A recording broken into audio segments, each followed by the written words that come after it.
네, 저는 오늘 마가복음 3장 20절로부터 29절 말씀을 가지고 성령을 회방치 말라 하는 제목으로 여러분들과 잠시 은혜를 나눠보려고 합니다. 예수님께서 사역을 시작하시면서 하신 말씀은 권세 있는 말씀과 같았고요.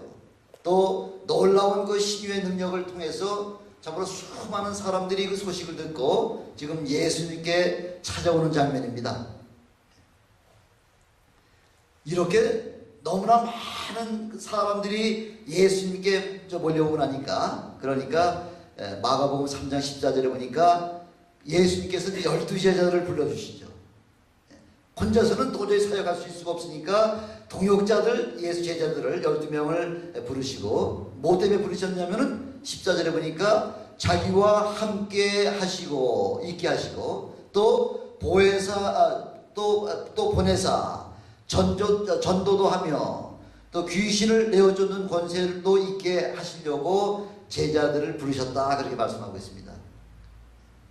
우리 하나님께서 저와 여러분 이렇게 하나님의 사역자로 불러주셨을 때는 우리를 통하여 전도도 하게 하시며 또 뭐 어떻게 하라고요? 귀신을 내어쫓는 권세를 가지고 사용할 수 있도록 하시기 위해서 우리를 불러주셨다는 거죠. 이렇게 예수님이 소문이 나자 순식간에 수많은 무리들이 지금 예수님 앞에 좀 모여들었죠. 그 가운데는 특별히 병든 자들, 그 다음에 귀신 들린 자들, 또 어떤 사람들은 말씀에 갈급한 그런 자들이 예수님께 찾아와서 얼마나 많은 사람이 예수님께 찾아왔는지 뭐라고 말씀하고 있죠? 우리 주님께서 식사하실 겨를도 없었더라, 그렇게 말씀하고 있지 않습니까? 아마 저 같았으면 그랬을 것 같은데, 저 같았으면은 아니 식사 좀 하고 합시다, 식사 시간 끝나고 좀 합시다 하고서 이렇게 그분들을 좀 기다리게 아마 했을지도 모르겠습니다만은 우리 예수님께서는 그렇게 안 하셨다는 거죠.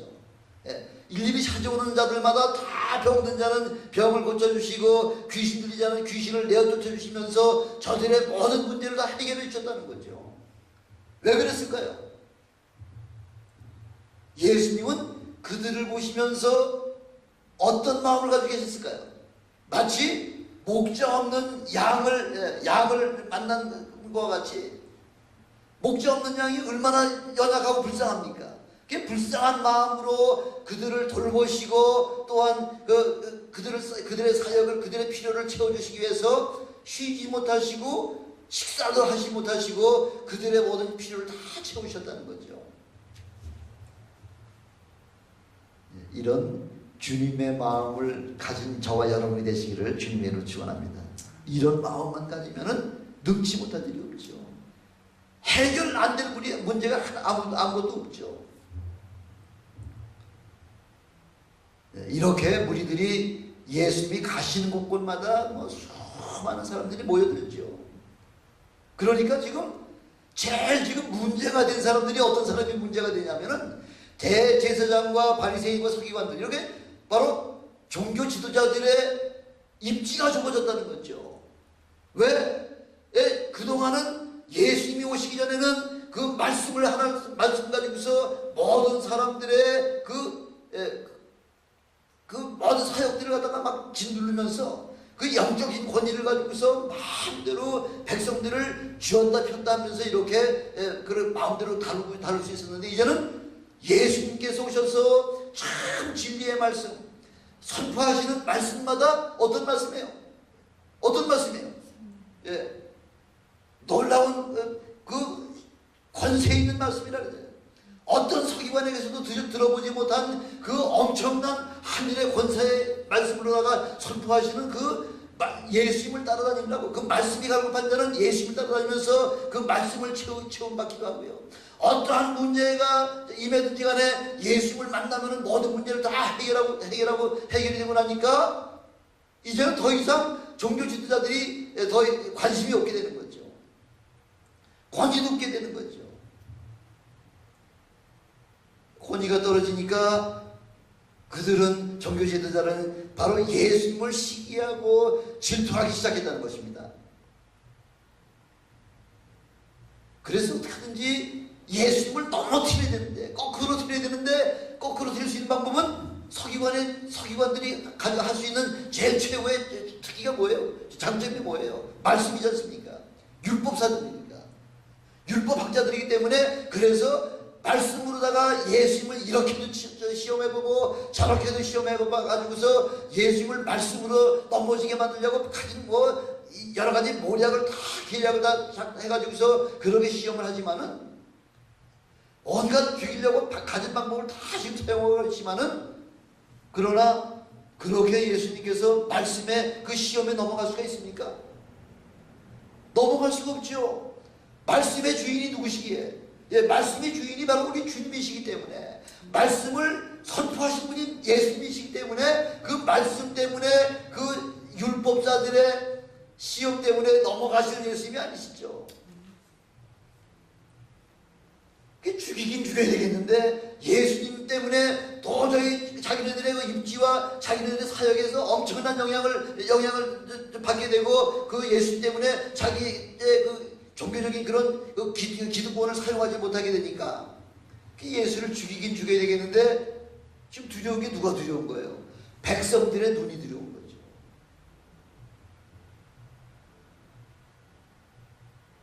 그래서 별의별 방법을 다 사용을 하고 있죠.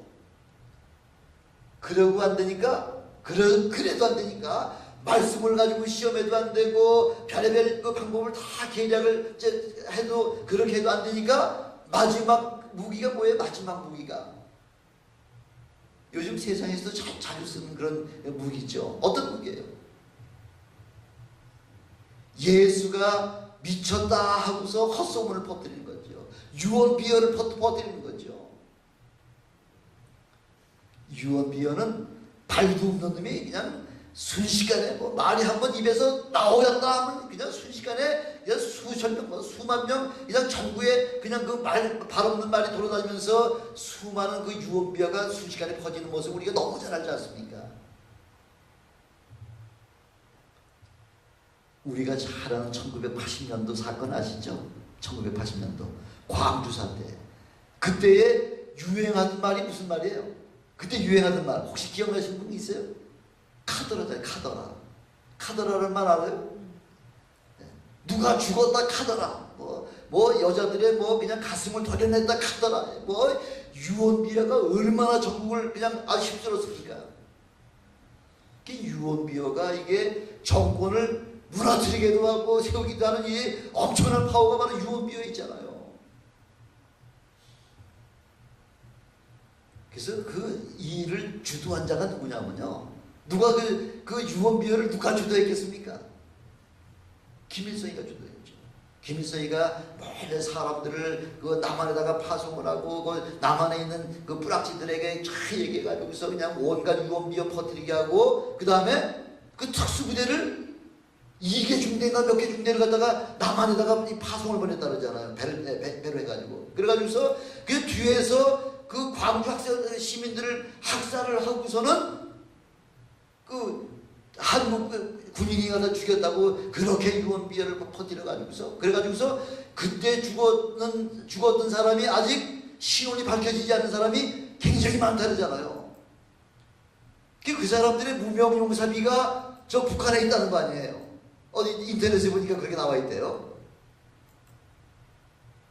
시신이 여기 남한에서 죽었기 때문에 그 시신을 끌고 가지 못해가지고 북한에다가는 무명용사비 해가지고서 그냥 무덤 용사비만 세워놓고서 그분들을 그 사람들을 추모한다 그러지 않습니까? 그래서 아마 모르겠어요. 어떤 분에 의해 가지고서 그 말이 전해졌는지 모르지만 아마 그 이후에 황정엽 씨 같은 분이 와서 뭐 이야기를 했겠죠. 김일성이가 통탄한 게 있다 그러잖아요. 이렇게 절호의 찬스, 예, 그 광주 사태 때문에 막 그냥 온 한국이 막 그냥 정신없고 군사들은 다 그 일전에 배치했던 군사들이 막 후방으로다가 내려와서 그 텅텅 빈 그 자리에 그냥 진격해 내려왔으면은 금방 남한을 점령할 수 있을 텐데 절호의 찬스를 놓쳤다고 아주 한탄했다고 하는 소식이 나중에 들리지 않습니까? 그건 또 그렇고요. MBC 방송에서 또 한 거 있잖아요.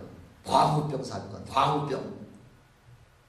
근거도 없는 그 내용을 가지고 잘못된 정보를 가지고서 미국산 소고기는 다 광우병이 있다 해가지고서 얼마나 온 나라를 거의 1년 동안 마비시키다시피 하지 않습니까? 누가 그랬을까요? 좌파들이라는 거죠. 좌파들이. 어떻게 하든지 한국을 무너뜨리려고 하는 그 좌파들, 저 북에서부터 내려온 그 지령에 의해 가지고서 그 MBC 광우병 파동을 통해 가지고서 나중에 결과 다 드러났잖아요. 잘못된 인포메이션을 가지고서 그렇게 적용했다는 거죠. 나라의 그 국부가 얼마나 많은 손해를 봤습니까? 그리고서도 그 관계자를 처벌도 못했지 않습니까? 그것뿐만 아니라고 한국은 그 유언비어가 얼마나 심합니까? 문창극 그 총리 후보에 관계에서도 얼마나 지금 그 문창국 씨가 그 여성 집회, 수요일날 여성 집회에 어떻게 하면 여성들로 하여금 우리 대한민국을 위하여 기도할 수 있을까요? 그 타픽 가지고서 문창국 씨를 초대해 가지고서 그 말씀 전하는 거 63분짜리잖아요. 근데 제가 얼마 전에 들은 얘기는 뭐 정확한 정보인지 아닌지는 제가 확실히 모르겠습니다만은 그 처음에 그 발설한 사람이 누구냐면은 KBS 광주 지부의 PD가 했다는 거죠. KBS 광주 지국의 그 PD 하나가 그거를 문창국이래 여러 가지 검색을 해보다가 온누리교회에서 그 강의한 내용을 갖다가 딱 보니까 거기에서 그 한 대목씩만 픽업을 해가지고 그래서 친일 사상으로다가 몰아놨잖아요. 그것뿐만 아니잖아요. 조선족들은 이 한국민들은 게을러 빠졌다 이렇게 광고를 했잖아요. 그렇습니까? 저도 뒤늦게 그 문창국 씨의 그 동영상을 50대 63짜리를 저도 한 2번 봤는데 찾아볼래야 찾아볼 수 없을 만큼 그분은 아주 바른 말씀하시고 어떻게 우리 믿음의 사람들이 우리 나라를 위하여 어떻게 기도할 것인가에 대해서 아주 구체적으로 그렇게 말씀하고 있지 않습니까? 아니 청문회 할 때 다른 거는 그냥 뭐 사전에 8주까지 뭐 다 서서히 뒤지면서 문창국 씨의 그 발언 내용 63분짜리는 그거 63분만 투자해보면은 그 청문회 위원들이 다 내용을 알 텐데 가만히 시침을 띄고 있었죠. 왜 그랬을까요? 문창국 씨가 평소에 그 햇볕 정책을 반대했다는 거죠. 저분이 총리가 되면은 틀림없이 햇볕 정책을 반대할 거니까 애시당초 아주 싹부터 먼저 잘라내버리자 해가지고 그렇게 그냥 반대했다는 거죠.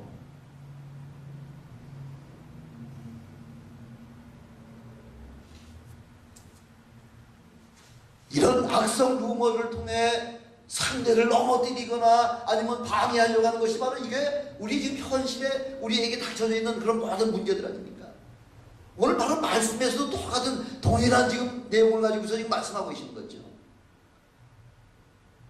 예수님의 사역의 첫 번째 방해자가 누구냐면요. 첫 번째 회방자가 누구냐면은 21절 보니까 21절 보니까 뭐라고 나와 있죠? 예수의 친속들이 듣고 붙들어 나오니 예수님의 사역의 제일 첫 번째 누가 지금 회방부로 나오냐면 예수님의 친속들이 지금 예수님을 붙들러 나왔다는 거죠. 붙들러. 어떤 이야기를 듣고 예수가 그 바알세불에 집혀가지고서 그래서 미쳐가지고서 지금 귀신을 쫓아낸다는 이 유언비어를 버팀으로 말미암아 그 소식을 들은 그 예수님의 가족들이 친족이라 그랬는데 가족이죠. 32절에 보니까 모친과 동생들과 누이들이 밖에서 당신 첫나이다 이렇게 좀 이야기하고 있지 않습니까? 그 지금 예수님이 한참 사역을 하시는데 지금 예수님의 가족들이 나와가지고 예수님을 지금 미쳤다고 지금 그 소식을 듣고 붙들어 나오니 그가 미쳤다 하밀러라.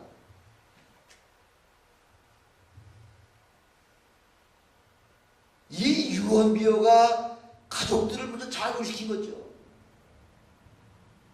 지금 예수님의 가문은 어떤 가문이에요? 예수님의 가문이 다윗 왕가의 28대 후손 아닙니까? 이 예수님이 이스라엘의 최고의 명문 가문 중에서도 제일 최고의 바로 그 명문 가문 중에서 그 한 사람이 28대 손인 한 사람이 귀신 들려 미친 자가 되어서 온 나라를 어지럽히고 다닌다는 소문이 가족들에게 들렸다는 거죠.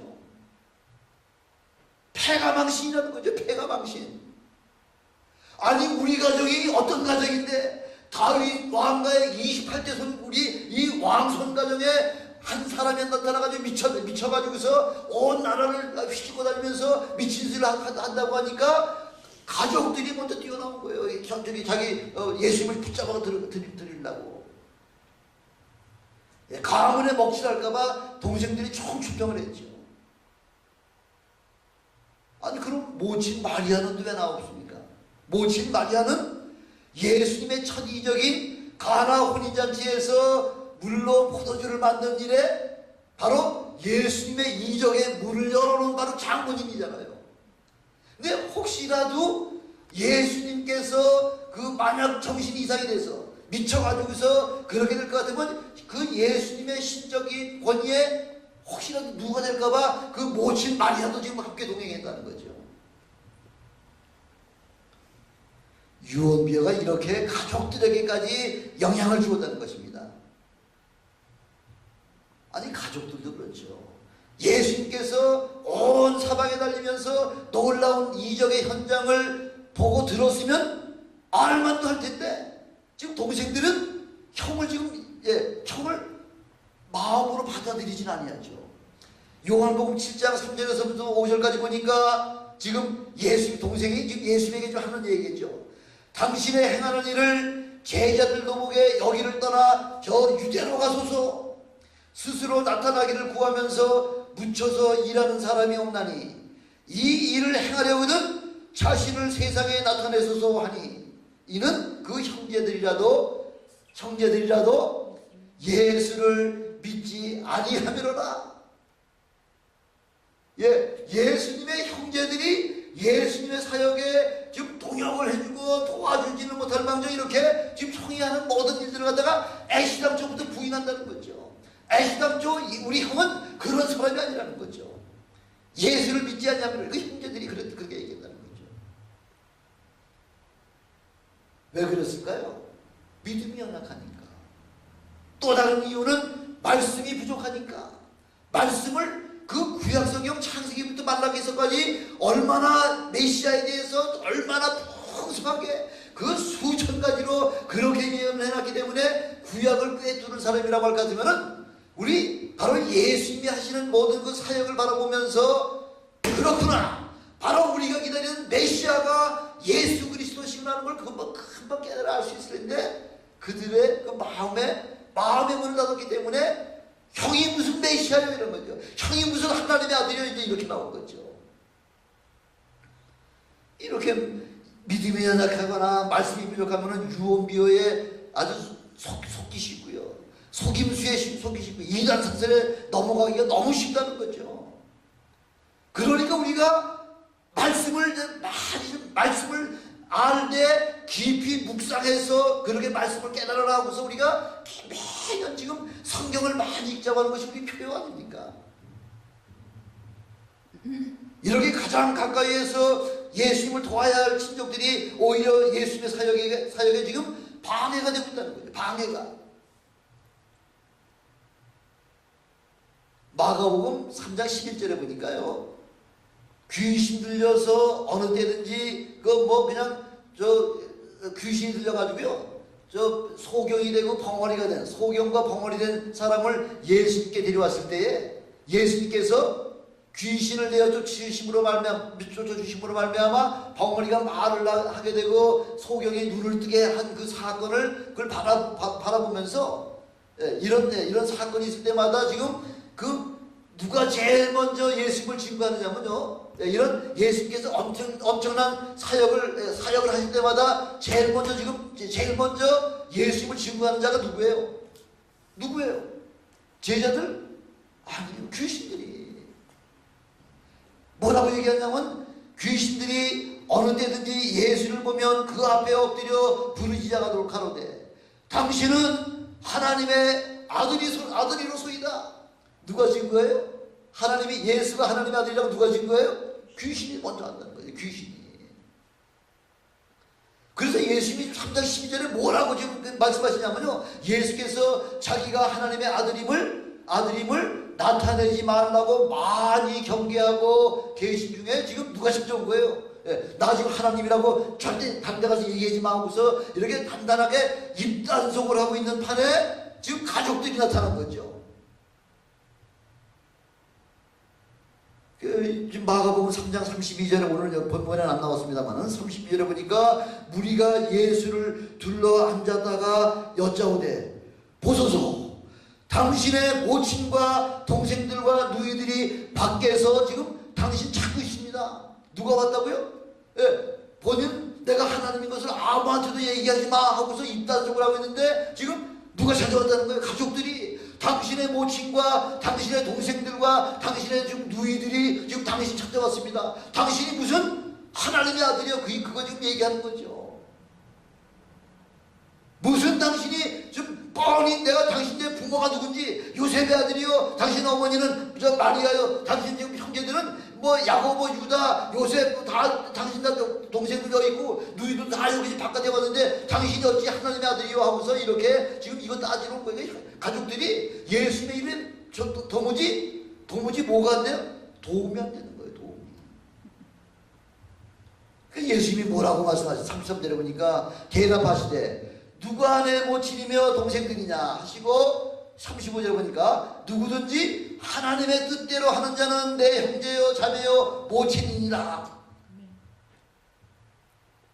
우리 주님은 이 공생애를 시작하시면서 워낙 우리 주님이야 뭐 혈통이 거의 요셉의 혈통이 아니지 않습니까? 다윗의 혈통이 아니지 않습니까? 예수님은 혈통으로 이 땅에 오신 분이 아니지 않습니까? 이 땅에 오시기 위한 통로로 동정녀 마리아의 그 통로를 사용했을 뿐이지 혈통하고는 전혀 상관이 없는 분이시지 않습니까?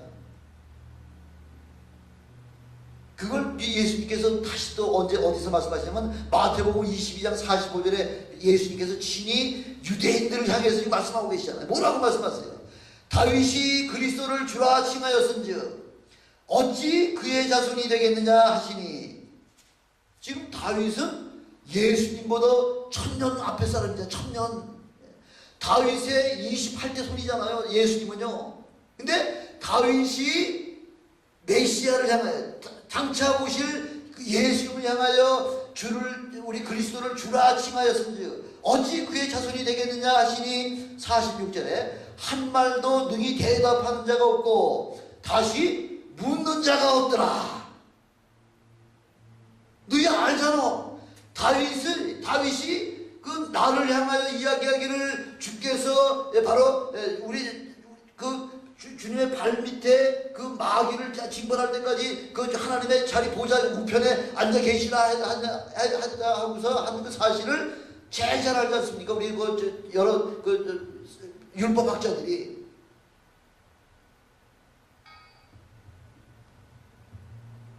그래서 우리 성령으로 아니하고는 아무리 가족이라고 하더라도 아무리 모친이라고 하더라도 예수를 주시라고 할 수가 없다는 거죠. 예수님을 믿지 못하던 형제들이 언제 예수님이 그렇구나, 내 육신의 형이 아니라 바로 예수가 하나님의 아들이시구나 하는 걸 언제 깨달았나요? 예수님의 형제들이. 사도행전 1장 14절에 보니까 여자들과 예수의 모친 마리아와 예수의 아우들로 더불어 마음을 같이하여 전혀 기도에 힘썼더라. 마가의 다락방에 500성도가 처음에 모였을 때에 그때 예루살렘을 떠나지 말고 전혀 기도에 힘써라. 그러면 몇 날이 못 돼서 아버지께서 예언하신 성령이 너희에게 임하실까지 전혀 예루살렘을 떠나지 말라고 주님이 그렇게 분부하시고 승천하셨는데 380명은 바쁜 일이 다 떠나버리고 지금 120명 가운데 누가 포함되어 있다고요? 여자들과 예수의 모친 마리아와 예수의 아우들과 더불어 마음을 같이하여 전혀 기도에 힘썼다는 거예요. 그 120분도 안에 예수님의 동생과 그 모친 마리아가 다 그 속에 들어가서 성령을 체험하고 난 다음에 비로소 아 그렇구나, 내 형이 아니라 누구의 그분은 바로 하나님의 아들이시여 바로 나의 주님이시다 하는 것이 이게 바로 고백이 됐다는 거죠. 그러니까 야고보 같은 사람은 야고보서를 기록했고요, 유다 같은 예수님의 동생 유다는 바로 유다서를 기록한 바로 그런 그 두 형제들 가운데에 그 성경을 기록하는 두 형제들이 나오기도 했고요. 아마 그 이름은 안 나왔지만 요셉이나 시몬이나 그 누이들까지도 다 예수님을 믿게 되지 않았을까 생각이 됩니다. 바로 이렇게 성령을 체험하지 않냐고서는 아우들이라도 가족들이라도 예수님을 회방하는 자밖에 되지 못한다는 거죠. 회방하는 자. 저는 여러분들이 예수님의 사역의 회방뿐이 아니라 동역자가 되시는 여러분 되시길 주님의 이름으로 축원합니다. 우리가 자칫 잘못하면요, 우리가 예수님의 회방자가 어떻게 하면 회방자가 되느냐면요, 교리 때문에 우리 교단에서는 방언 인정 안 해, 귀신 쫓는 거 인정 안 해, 이러면 그건 뭐가 되나요? 그게 뭐가 되는 거예요? 성령 회방자가 되는 거죠.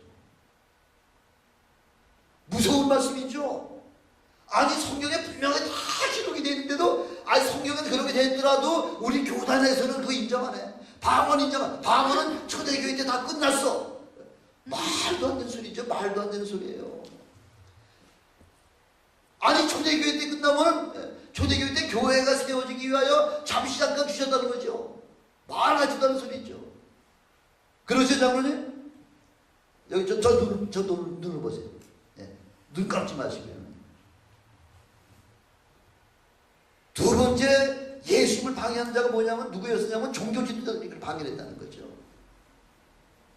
예수님의 등장으로 종교 지도자들이 설 자리를 잃어버릴 정도 위기에 처하게 되니까, 그러니까 뭘 뺏기는 거예요? 기득권 뺏기는 거죠. 기득권. 내가 가지고 있는 그 대제사장의 직분, 바리새인의 직분, 바로 서기관의 직분, 그 누릴 수 있는 모든 기득권을 갖다가 예수님으로 말미암아 다 빼앗기게 생겼기 때문에, 그래서 지금 그 기득권 뺏기게 되면 어떻게 되나요? 죽기 살기죠. 죽기 살기. 너 죽지 않으면 내가 죽든지 둘 중에 하나 죽음이 된다고 해서 죽기 살기다가 싸우는 거 우리 너무나 잘 알지 않습니까? 의사들하고 약사들하고 지금 피 터지게 싸우죠. 서로 뭐 때문에? 밥통 때문에.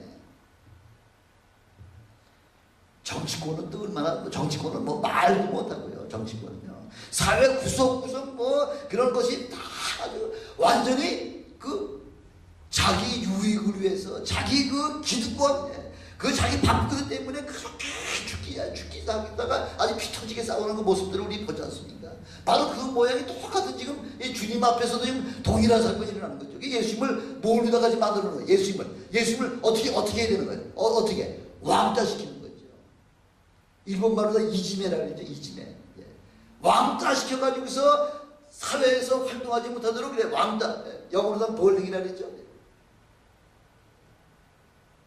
그 지금 왕따시키려고 지금 그러는 거예요. 왕따시키려고. 그 왕따시키려고 어떻게 했냐면 22절에 보니까 뭐라고 되냐. 예루살렘에서 내려온 서기관들은, 종교 지도자들이 지금 누굴 지금 파송을 시킨 거예요? 서기관들이 어떤 사람이에요? 율법학자들이잖아요. 율법의 도사들이잖아요. 율법학자들을 지금 급기야 예루살렘에서 지금 예수님이 어디 계시다 하는 소식을 듣고 거기 지금 파송내보낸 거예요. 뭐 하려고? 예수님의 약점을 찾으려고요. 어떻게 하든 예수님의 흠을 잡으려고 지금 파송내보낸 거예요. 율법학자. 요즘 대한민국에서도 큰 소리 치는 사람들이 누구예요? 국회의원 물론이고요. 그 다음에 국회의원 다음에 큰 소리 치는 사람도 누구예요? 법관들이잖아요. 법관들, 예, 판사검사들, 판검사들이 큰 소리 치잖아요. 뭔가 뭐 죄 못된 짓 다 해놓고서도 그냥 싹 그냥 다 적당하게 그냥 싹싹 피해 나가잖아요. 바로 서기관들이 바로 한국의 판검사급들이에요. 판검사급들. 그 서기관의 말 한마디면은 너는 죄인이야. 너 말씀을 이렇게 어겼기 때문에 너 죄인이야 하면서 그냥 그 사람들이 한마디 판결하면 끝나는 거예요. 그래서 그 사람들을 시켜가지고요, 다른 사람들이 말한 것이 아니라 지금 서기관들이 지금 말하고 돌아다니는 거예요. 뭐라고 얘기하는 거예요? 지금 저 예수는 바알세불에 집혔다는 거예요. 바알세불에 붙잡혀가지고 바알세불의 종로를 타면서 그래서 귀신을 쫓아낸다. 그렇게 지금 유언비어를 누가 지금 버티는 거예요? 서기관들이, 율법학자들이 지금 저것은 가짜예요, 가짜. 너 유언비어 버티라 하고서 계속 서기관들이 이야기하니까 그래요? 하고서 서기관들이 얘기하는 거니까 다 그렇게 지금 믿는다는 얘기예요. 그렇게 믿었다는 얘기예요. 바알세불이 뭐예요? 바알세불이 사탄이죠. 마귀죠. 그러니까 예수님이 바알세불에게 붙잡혔다. 거기에 소속되어 있다는 거예요. 그러면 예수님은 뭐가 되는 거예요? 예수님은 뭐가 되는 거예요? 바알세불에 붙잡힌 바 된다는 거는 그럼 예수님은 뭐가 되는 거예요? 사단 숭배자예요. 사단 숭배자. 아니 예수님을 그냥 그 말 한마디로다가 하나님의 아들이 아니라 사단 숭배자로다가 그렇게 지금 신분을 갖다 이렇게 묶어놓는 거예요. 그리고 예수님이 또 다른 별명이 뭐죠? 사단 숭배자 말고 또 다른 그 별명이 뭐예요? 이단의 괴수라는 거예요. 이단의 괴수라는 거예요. 저런 인간은 죽여야 된다는 거예요. 돌을 때려 죽여야 된다는 거죠. 얼마나 그렇답니까? 얼마나. 바알세불에 집혀가지고서 귀신을 쫓아낸다 하시고 그렇게 지금 선전하고 돌아다니는 거죠. 이게 이단의 괴수라는 거죠. 예수님을 죽일 수 있는 제일 확실한 방법이 있죠. 이단으로 정죄하고 예수를 미쳤다고 헛소문을 버티니까 그냥 순식간에 입에서 입으로다가 퍼나르죠. 요즘 퍼나르는 것도 있죠. 뭐가 잘 퍼나르나요? SNS, 그렇죠? SNS에 뭐 하나가 뭐 내용이 하나 딱 들어가면 그냥 순식간에 그냥 유병헌이가 죽었다 하면 순식간에 그냥 뭐 막 계속 퍼나르죠. 순식간에 지구를 몇십만 번, 몇백만 번 이렇게 돌아다니면서 그 유언비어가 얼마나 요즘 SNS를 통해 가지고 얼마나 그렇게 세계에 잘 퍼집니까? 그 견디지 못해 가지고서 자살하는 사람들도 얼마나 많고요. 이렇게 발 없는 말이 천리를 가는 것입니다. 그래서 이렇게 그 말씀에 도통한 사람들이기 때문에, 그 율법학자들, 서기관들은 말씀에 도통한 사람이기 때문에 그 하나님의 말씀을 이용해서 지금 예수를 잡아 죽이는데 사용하려고 지금 하고 있지 않습니까? 그 말씀이 주인 되신 예수님께서 서기관들의 그 말씀 가지고 시험하는데 넘어갈 수 있나요? 안 되죠. 말씀이 주인이신데 어떻게 예수님께서 그까지 하찮은 서기관들의 그 말장난에 넘어갈 수가 있겠습니까? 그래서 말씀으로다가 온유를 놓을 수 없으니까 이제 유언비어를 갖다 터뜨려가지고 백성들의 마음을 좀 도둑질하는 거죠.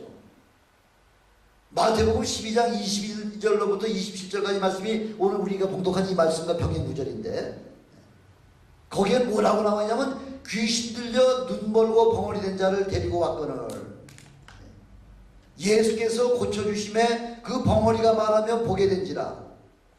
예수님에게 귀신 들려가지고, 자 그럼 여기 보세요. 여기 보세요. 눈뜨기 여기 보세요. 지금 예수님은 귀신 들려서 눈 멀고 벙어리 된 자들을 데리고 왔을 때에 예수님께서 그 귀신을 내어 쫓아주심으로 말미암아 벙어리가 말하고 지금 소경이 눈을 뜨게 된다는 거죠.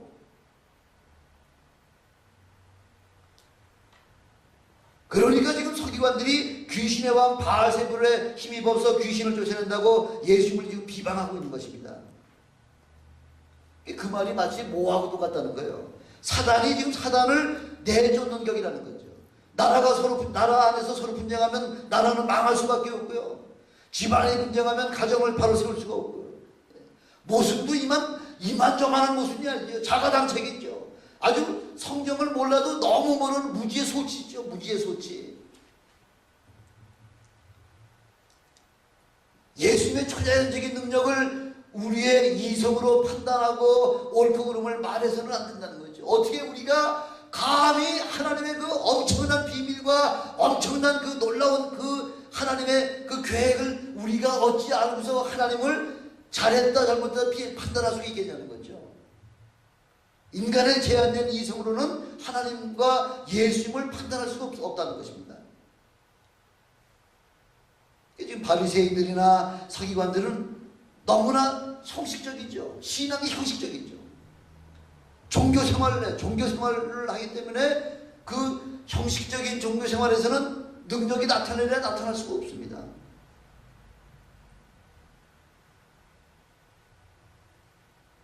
예수님은 성령으로 말미암아 역동적이고 능력 있는 사역을 지금 담당하고 계시지 않습니까? 종교 지도자들은 지금 자신들의 잘못을 깨닫지 못하는 데 문제가 있다는 거죠. 내가 뭔가 잘못됐다고 하는 것을 그 깨닫게 되면은 회개하고 주님 앞으로 바로 돌아올 수 있을 텐데 깨닫지 못하기 때문에 지금 계속해서 지금 예수님을 지금 핍박하고 예수님을 넘어뜨리려고 지금 별의별 짓을 다 하고 있는 거죠. 그래서 마침내 기회가 오지 않았습니까? 마침내 언제가 왔나요? 종려주기날 아침에 예수님 그 순환주간 종려주기날 아침에 예수님께서 나귀 새끼를 타시고서 예루살렘 성에 입성하실 때에 모든 지금 여인들과 아이들이 호산나 찬양을 받으시려다 이스라엘의 왕이여 하고서 그렇게 외쳤을 때에 예수님은 이 유대인의 왕으로다가 그렇게 예루살렘에 입성하셨지 않습니까? 이게 지금 바리새인들이나 율법사들에게는 아주 절호의 기회랍니다. 절호의 기회. 그게 지금 예수를 지금 고발할 수 있는 아주 죄목을 확실하게 잡았지 않습니까? 그래서 예수님을 체포를 해가지고 대제사장이 체포를 해가지고서 지금 누구한테 찾아갔나요? 로마 총독? 로마 총독이 누구죠? 빌라도. 빌라도에게 가서 이 사람은 바로 죄인입니다. 아무리 조사해봐도 죄를 찾아내지 못했죠. 그냥 이 사람에게서 아무 죄를 찾지 못했기 때문에 그냥 몇 차례 때려서 그냥 훈방시키겠다 그러니까 아니옵시다. 만약 당신들이 예수를 만약 석방을 시킬 것 같으면 당신은 가이사의 충신이 아닙니다. 왜? 우리에게는 뭐밖에 없다는 거예요. 우리에게는 가이사밖에 없다는 거예요. 우리의 왕은 오직 유일하신 가이사입니다. 근데 저자가 지금 자기가 유대인의 왕이라고 했다는 거죠. 우리는 저런 자를 유대인의 왕으로 세운 적이 없습니다. 그러니 저 사람을 죽여야 됩니다. 죽이되 어떻게 죽이라?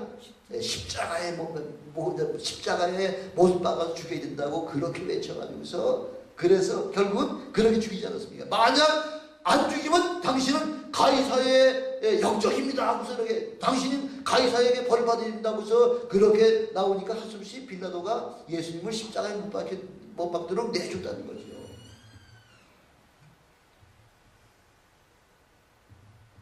이것이 자기네들의 완벽한 계획으로다가 끝난 줄 알았지만 사실은 뭐예요? 사실은 하나님께서 창세 전부터 이미 그렇게 죽이시기로다가 저주받아서 나무에 달아서 죽이기로다가 다 하나님이 약속해 놓으신 그 예정대로다가 그렇게 또 예수님이 돌아가셨다는 거죠.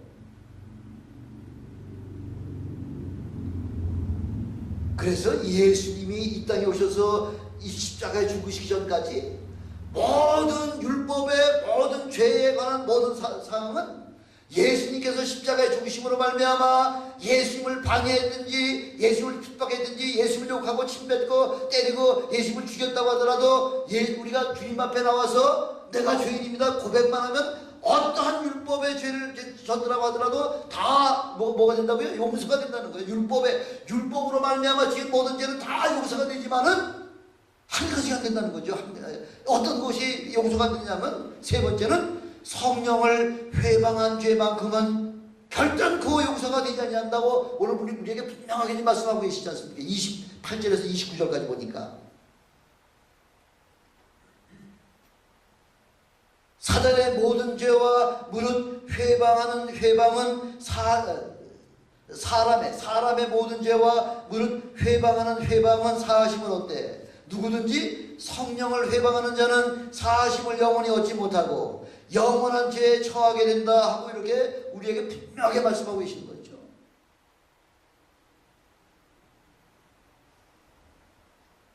요즘도 성령의 은사를 부인하는 분들이 얼마나 있습니까? 꽤 많죠. 그 교단에서 그 교권 때문에 그 교리 때문에 그렇게 선포한다는 거예요. 그래서 그 나머지 듣고 있는 사람들은 다 어떻게 되나요? 다 그 말 선포하는 말 잘못 듣고서 다 죽게 되는 거죠. 성령의 은사를 부인하고 성령의 사역을 부인하고 성령의 능력을 부인하고 이렇게 핍박하게 되면 그것은 영원히 죄 용서받을 수가 없다고 우리에게 그렇게 말씀하고 있지 않습니까? 그냥 해보는 소리예요? 그냥 해보는 소리? 아니에요. 지금 저와 여러분에게 아주 엄중한 경고의 말씀이 있죠. 경고의 말씀이요. 그 마태복음 12장 28절에도 보니까 하나님의 성령을 힘입어 귀신을 쫓아내는 것이면 하나님의 나라가 이미 너희에게 임했다 이렇게 선포하고 있어요. 누가 말씀하신 거예요? 주님께서 말씀하신 거예요. 주님께서. 하나님의 성령을 힘입어 귀신을 쫓아내는 일인 거예요. 그럼 귀신 쫓아야 될까요? 쫓지 말아야 될까요? 쫓아야 되는 거 당연히 쫓아야 되는 거예요. 마지막 주님께서 승천하시면서도 그 하늘과 땅의 모든 권세를 내게 주셨으니 이제는 너희는 가서 하고서 이렇게 그 하나님께로부터 받은 그 우리 주님께서 받으신 모든 하늘과 땅의 모든 권세를 이제는 누구에게 주겠다는 거예요? 저와 여러분에게 주시고서 떠날 테니까 이제는 믿는 자들에게 이런 표적이 되는 너희가 곧 내 이름으로 귀신을 쫓아내며 첫 번에 주님께서 첫 번째 명하신 것이 내 이름으로 귀신 좀 쫓아내. 권세의 권세. 아니 구약 때 어디 귀신 쫓아내는 권세가 어디 있었습니까? 근데 예수님으로 말미암아 비로소 영적인 권세를 우리에게 맡겨주셨다는 거예요. 내 이름으로 귀신을 쫓아내며 새 방언을 말하는 거예요. 방언이 초대교회 때 끝났어? 천만의 말씀이에요. 사도 바울은 그러잖아요. 나는 너희가 방언을 많이 말하기를 원하노라. 나는 너희보다 방언 말함을 하나님 앞에 많이 말함을 하나님 앞에 감사하노라 우리 고백하고 있잖아요. 방언은 하나님과 나와의 영적인 유익의 아주 가장 중요한 통로예요. 아이 축복의 통로를 그냥 그거를 완전히 없었던 걸 하라고요? 천만의 말씀이죠. 여러분 받기 싫으시면 뭐 안 받으세요. 하나님 축복을 받기 싫으시면 방언 안 해도 상관없죠. 예수님의 제자를 부르신 목적이 아까도 마가복음 3장 14절 15절에서 말씀드렸지만은 주님의 사역자로서 여러분들을 지금 부르신 목적이 뭐냐면 전도도 하게 하시고 귀신을 내어 쫓는 권세를 주시려고 여러분들을 불렀다고 지금 주님께서 이렇게 말씀하고 있잖아요. 제자들을 불렀다는 거죠. 뭐 하게 하시려고? 전도하게 하고 귀신 쫓게 하시려고요. 난 그거 싫어. 아무리 주님이 명령하셨다고 하더라도 난 그거 싫어. 귀신 쫓는 거 싫어. 귀신을 내가 어떻게 쫓아요? 이렇게 싫어서 안 하시면 결국 불순종이죠. 여러분 우리에게 주신 특권이에요. 담대하게 귀신도 내어 쫓으시고요. 그래 귀신도 내어 쫓으면 병들이 그냥 순식간에 사라지는 경우도 굉장히 많이 봤죠. 암병도요 귀신 쫓아내면 없어지는 걸 저는 여러 번 체험했어요. 통증 쫓아내세요. 해보세요. 해보시고 대선 안 되면 한 번 하고 안 되면 두 번 하고 두 번 해서 안 되면 세 번 하고 세 번 해서 안 되면 네 번 하고요. 될 때까지 계속해서 기도해보세요. 견디지 못하고 떠나는 대로 돼 있습니다. 우리가 얼마만큼 주님의 말씀에 순종하느냐 순종하지 않느냐에 따라서 우리의 능력과 권세가 얼마만큼 나타나느냐 그렇게 달려있다는 거죠. 여러분 얼마만큼 우리 주님의 말씀에 순종하셨습니까? 혹시라도 방언을 말하고 귀신을 쫓으시고 치유 사역하는 것을 비난하거나 방해하진 않으셨습니까? 성령 회방제입니다. 성령의 능력을 힘입지 아니하고는 그런 사역들을 감히 행할 수 없다고 지금 말씀하고 있잖아요. 마태복음 12장 28절에도 하나님의 성령을 힘입어 귀신을 쫓아내는 것이면 이미 하나님의 나라가 너희에게 임했다 말씀하고 계시죠.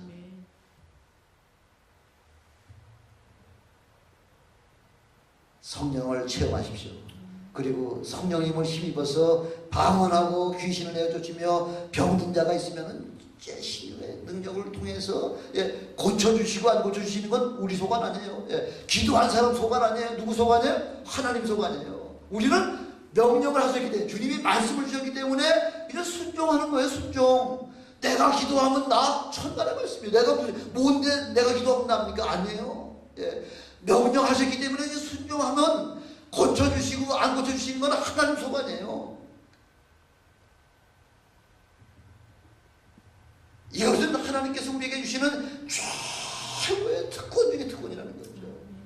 이런 하나님의 권세를 마음껏 사용하시고 누리시라고 지금 그렇게 우리에게 주셨는데도 불구하고 그걸 안 하신다. 그러면 그걸 사용을 안 하신다. 아니 나는 그런 거 못해. 내 성격에는 내 신앙으로다가는 그거 나 용납하지 못해. 그렇게 되면 우리 주님을 만나실 때 뭐라고 주님 말씀하실까요? 이 게으르고 악한 종아, 악하고 게으른 종아, 무익한 종이라고 지금 책망받겠다는 거죠. 그 사역을 방해하면 이 땅에서뿐만 아니라 영원한 저 천국에서도 형벌을 거기서까지 주시겠다고 말씀하고 있지 않습니까? 이 땅에서도 물론 형벌을 받고 저 천국에 가서도 천국에 가지도 못하겠지만은 저 천국 들어가는 문턱에서 이미 징계를 받겠다는 거죠. 여러분 절대 성령을 회방하지 마십시오. 결국은 멸망입니다. 만약 그걸 성령을 회방했다고 할 것 같으면은 하나님 앞에 간절하게 통해 자복하세요.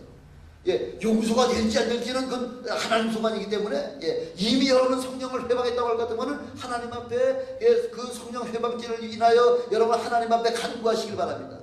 혹시라도 하나님께서 돌이키셔가지고 여러분의 회개를 받아주시면 다행이지만은, 그래서 성령을 사모하시고 은사를 마음껏 사용하시고 권세 있는 삶을 사시다가 주님 앞에 설 때에 주님 앞에 칭찬받는 저와 여러분이 되시기를 주님의 이름으로 축원합니다. 이게 바로 크리스찬의 권세예요. 이것이 바로 크리스찬의 능력이에요. 우리가 기왕에 예수 믿을 바에는 마음껏 권세를 사용하고 누리시는 저와 여러분이 되시기를 주님의 이름으로 축원합니다. 기도하시겠습니다.